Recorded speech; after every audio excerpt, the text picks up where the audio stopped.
sila.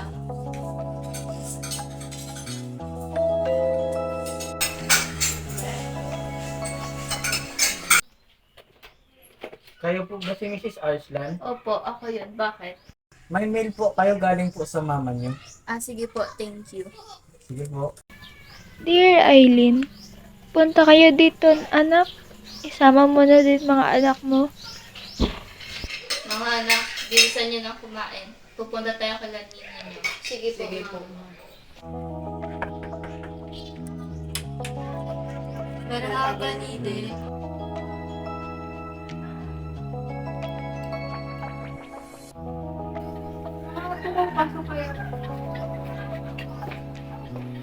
Hi, Mother. Kamusta ka na po?